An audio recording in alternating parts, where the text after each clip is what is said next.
Hey, welcome back. We're so glad to have you again for another reading of the Jesus Storybook Bible. Now, remember, this book is special because it shows us how every story in the Bible leads to Jesus, that every story whispers his name. And so if you have this book, why don't you open it up with us, and we're going to be reading together. But don't forget to stick around till the end because we have some questions for you and your family.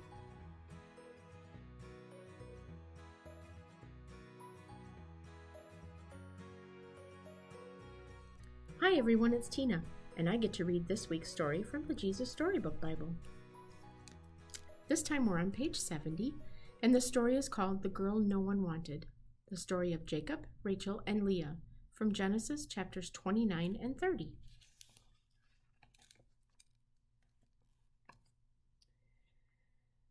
There were once two sisters. The youngest sister was very beautiful, and her name was Rachel. But the oldest sister wasn't beautiful at all. Some thought her quite ugly, and her name was Leah. Rachel was the kind of girl who always gets invited to parties and chosen for the team. Everyone loved her. And poor Leah? No one hardly even noticed her. One day their cousin Jacob came to stay. He was one of Isaac's sons, and he was on the run. Jacob had stolen and cheated and made some enemies, including his own brother, and now he was hiding. The funny thing is, Jacob, of all people, was the one God gave the special promise to, the same promise he had given his grandfather Abraham. I will rescue the world through your family. But then God chooses people we least expect, as we'll see. Jacob stayed a long time working for his uncle Laban. One day, Laban said to Jacob, "I've decided to pay you for your work. What do you want?" A sudden thought struck him. How about one of my daughters?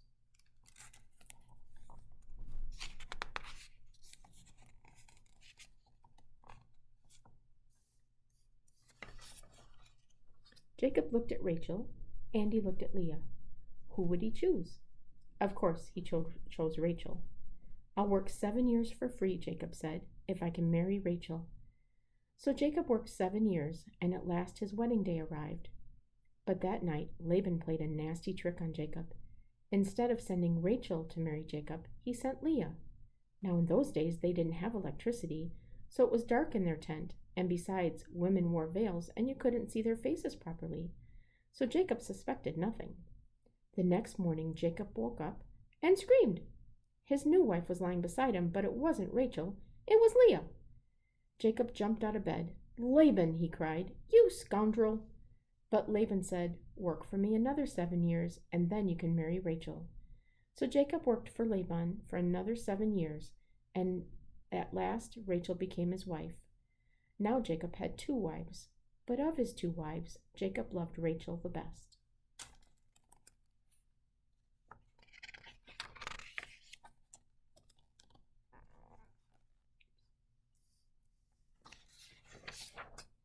"No one loves me," Leah said. "I'm too ugly." But God didn't think she was ugly.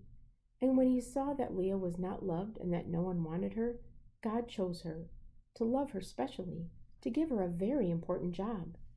One day, God was going to rescue the whole world through Leah's family. Now, when Leah knew that God loved her, in her heart, suddenly it didn't matter anymore whether her husband loved her the best or if she was the prettiest. Someone had chosen her.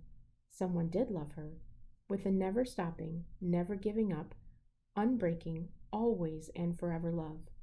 So when Leah had a baby boy, she called him Judah, which means, "This time I will praise the Lord," and that's just what she did. And you'll never guess what job God gave Leah. You see, when God looked at Leah, he saw a princess, and sure enough, that's exactly what she became. One of Leah's children's children would be a prince, the Prince of Heaven, God's son. This prince would love God's people. They wouldn't need to be beautiful for him to love them. He would love them with all his heart, and they would be beautiful because he loved them, like Leah. Parents, talk with your kids about this story. What were the names of the sisters in today's story? Were they both pretty? Which one did Jacob love more? Which one did God choose for a special job? What was that special job? And where does Jesus fit into this story? We'll see you next week. Bye.